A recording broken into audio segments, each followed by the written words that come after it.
স্বাগত সবাইকে। আজকে এমন একটা বিষয় নিয়ে আলোচনা করব, সাধারণ দৃষ্টিতে বা সাধারণ ভাবনাতে মনে হয় খুব সামান্য ব্যাপার, তো অভিজ্ঞতায় বলে সাধারণ মনে হলেও এর মধ্যে এমন কিছু বিষয় লুকিয়ে আছে যেগুলো যদি কনসেপশন যদি ক্লিয়ার করা না যায় তাহলে এই লাস্ট পর্যন্ত যে কথাটা লেখা আছে পরস্পর মৌলিক সংখ্যা, যার ব্যবহার, যার অ্যাপ্লিকেশন, যেটা দিয়ে অঙ্ক করতে হয় একদম 3-4 থেকে মাধ্যমিক অবধি, অবজেক্টিভে মাধ্যমিকে প্রায় চলে আসে পরস্পর মৌলিক ব্যাপারটা। সিলেবাসের মধ্যে একদম 3-4 থেকে একদম মাধ্যমিক অবধি পরস্পর মৌলিক সংখ্যা এমনভাবে লুকিয়ে থাকে যে কনসেপশন যদি ক্লিয়ার করা না থাকে তাহলে কখনোই করা যাবে না। আবার মজার ব্যাপার এইটাই যে আমার যদি পরস্পর মৌলিক সংখ্যা এই ধারণাতে, এই কনসেপশনে যদি আমার পৌঁছাতে হয়, অবশ্যই যৌগিক সংখ্যা, মৌলিক সংখ্যা আমাদের জানতে হবে, যেটা আমরা সাধারণভাবে জানি। কিন্তু যেভাবে জানি আমরা সেইভাবে আজকের আলোচনাটাকে এগিয়ে নিয়ে যাব না। প্রথমে আমরা যেভাবে জানি সেটা একটু টাচ দিয়ে দিই, তারপরে গুণনীয়কের মাধ্যমে কিভাবে মৌলিক সংখ্যা, যৌগিক সংখ্যা এবং তার সাথে পরস্পর মৌলিক সংখ্যা এই ধারণাতে কিভাবে পৌঁছানো যায় সেটা একটু দেখে নেব। সঙ্গে থাকো, দেখতে থাকো। ছোটবেলায় আমরা যেভাবে শিখেছি সেইভাবে শুরু করি। দেখো, বোর্ডের মধ্যে আমি 1 থেকে 20 অবধি আমি সংখ্যা নিয়ে নিয়েছি। আমরা খুব ছোটবেলায় শিখেছি 1 থেকে 20। ইচ্ছে করলে তুমি সংখ্যাটাকে অনেক দূর অবধি বাড়িয়ে নিয়ে যেতে পারো, 50 বা 100 বা 200 যত ইচ্ছা। আমরা 20 অবধি আলোচনা করছি, তাতে অসুবিধা হবে না, যত ইচ্ছে সংখ্যা বাড়ুক। দেখো, যদি তোমাকে জিজ্ঞেস করা হয় 1 থেকে 20-র মধ্যে মৌলিক সংখ্যাগুলো কোনগুলো, আমরা চট করে বের করতে পারি। একটাকে আমরা প্রথমে হিসেবের থেকে বাদ দিয়ে দেবো, কারণ 1 মৌলিকও না, যৌগিকও না। তাহলে এইটা হচ্ছে মৌলিক, গোল করে দিলাম। 3 হচ্ছে মৌলিক, গোল করে দিলাম। 5 হচ্ছে মৌলিক, গোল করে দিলাম। 7 পরপর করে যাই, 11, 13, 17, 19। ব্যাস, আমার কাজ শেষ। কিভাবে করলাম? আমরা ছোটবেলায় এটা শিখি, কোনো সংখ্যা যদি সেই সংখ্যা এবং 1 দ্বারা যদি বিভাজ্য হয়, কথাটাকে আমি একটু গোল করে দিলাম। কারণ আছে, সঙ্গে থাকো, দেখতে থাকো।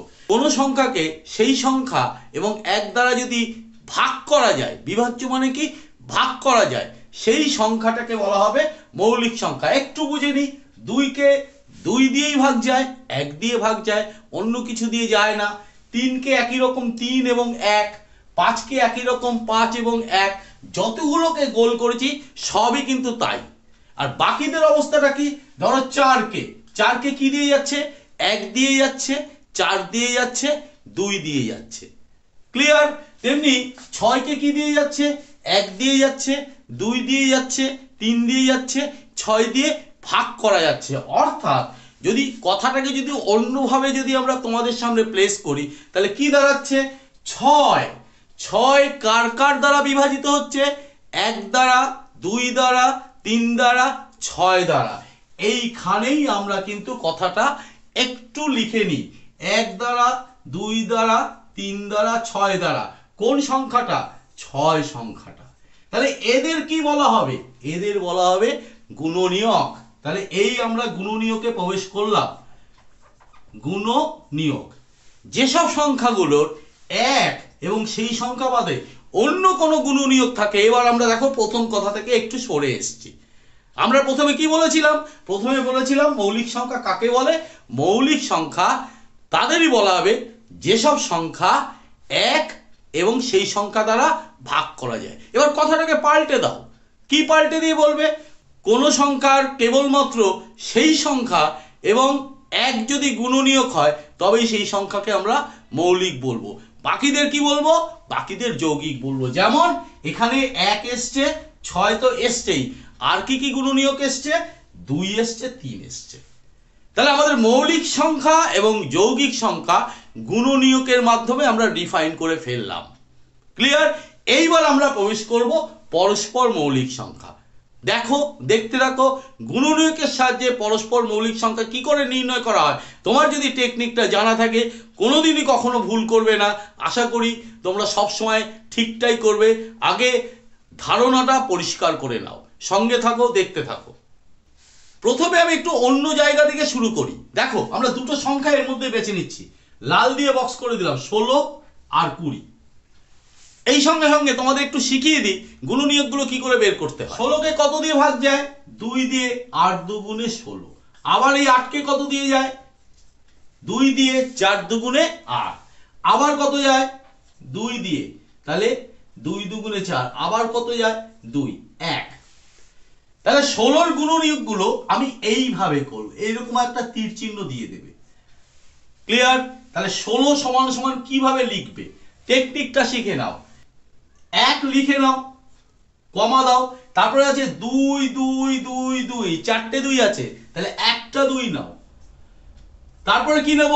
এখানে 2 এসছে, আর নেব না, কারণ আমি 2 আমি লিখে ফেলেছি। তারপরে কত এসছে? 4। কত এসছে? 8। কত এসছে? 16। ক্লিয়ার ব্যাপারটা? তাহলে আমার সবকটা গুণনীয়ক লেখা হয়ে গেছে। তাও তুমি টেস্ট করতে পারো। দেখো, এখানে যে যতগুলো এসছে সবগুলোকে বিভিন্নভাবে গুণ করে দেখো যে তোমার লেখা সংখ্যাগুলো আছে না কিছু বাদ চলে গেল।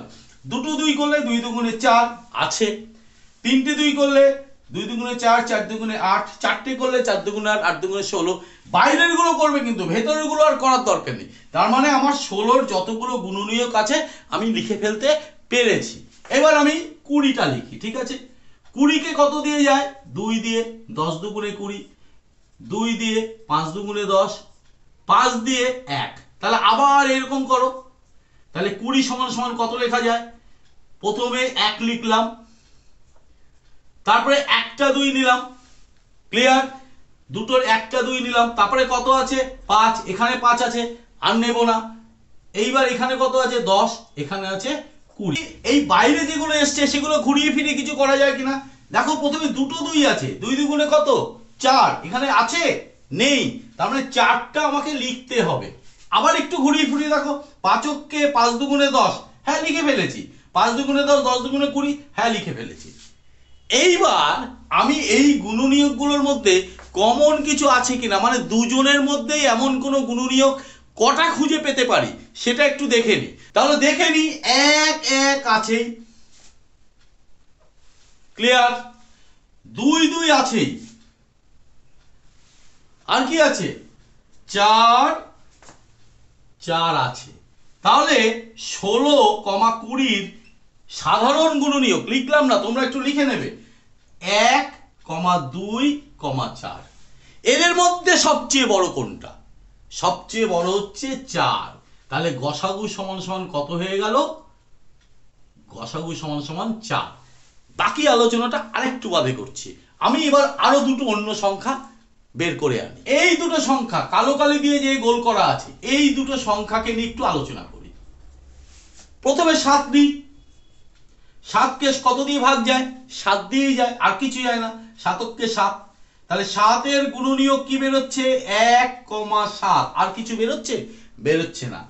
13কে নাও। এটা এরকম যদিও তুমি করতে পারতে, তা তো একার সাথে বেরোবে। 13কে নাও। 13কে 13। তাহলে এই 13র গুণনীয়ক কি কি বেরোলো? 1, 13। তাহলে এদের মধ্যে 7 আর 13র মধ্যেও কি, অর্থাৎ দুজনের মধ্যে কি আছে? 1 1 1। এইবার আমরা মূল প্রশ্নে আসি। এই ক্ষেত্রে গসাগু কত দাঁড়ালো? এই ক্ষেত্রে গসাগু দাঁড়ালো 1। তাহলে এবার দুটো তুলনা করি। আগের ক্ষেত্রে গসাগু কত দাঁড়িয়েছিল? 4। গরিষ্ঠ সাধারণ গুণনীয়ক, সবচেয়ে বড়টা গুণনীয়ক, তাই তো? তাতে বেরিয়ে যাচ্ছিল 4। আর এইখানেও গরিষ্ঠ সাধারণ গুণনীয়ক কার কার? 7 এবং 13। কত দাঁড়ালো? 1। যখনই গরিষ্ঠ সাধারণ গুণনীয়ক 1 আসবে তখনই সেটা পরস্পর মৌলিক সংখ্যা, অর্থাৎ এই 7 আর 13 হচ্ছে পরস্পর মৌলিক।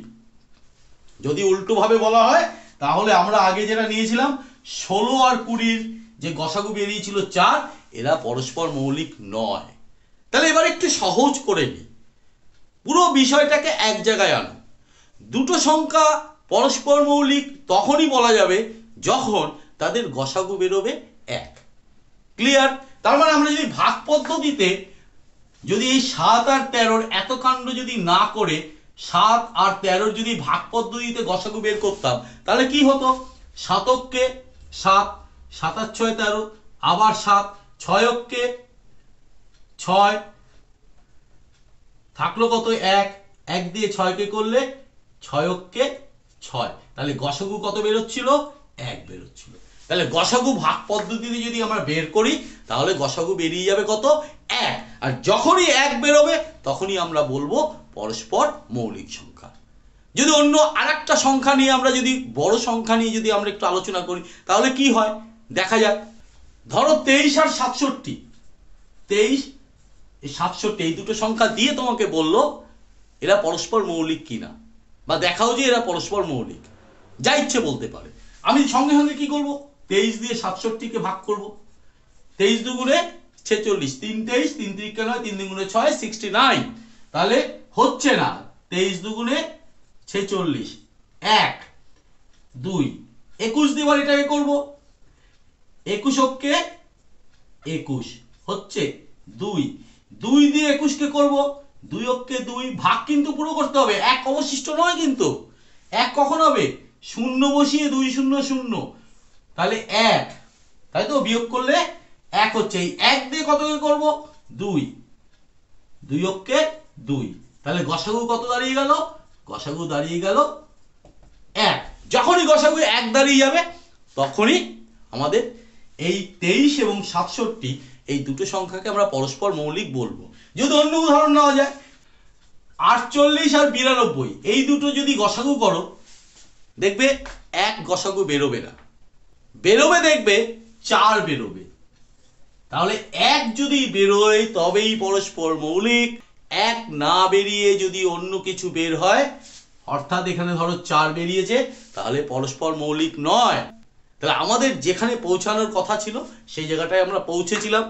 নিশ্চয়ই বুঝতে পেরেছো বিষয়টা খুব সাধারণ হলেও একটু গুণনীয়কের নিরিখে একটু বোঝার ব্যাপার আছে। আশা করি বোঝাতে পেরেছি। যদি বোঝাতে পারি তাহলে একটু লাইক কমেন্ট এবং শেয়ার করো, আর চ্যানেলটিকে সাবস্ক্রাইব করে রেখো।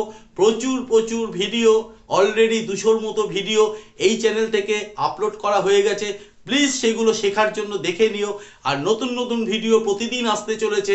যদি ভিডিওগুলো পেতে চাও অবশ্যই চ্যানেলটিকে সাবস্ক্রাইব করে বেল আইকন বাটনটি প্রেস করে অল নোটিফিকেশন করে দেবে। তাহলে আজকের মতো এই অবধি, আবার অন্য কোনো বিষয়বস্তু নিয়ে আবার হাজির হব। আজকের জন্য টাটা, বাই।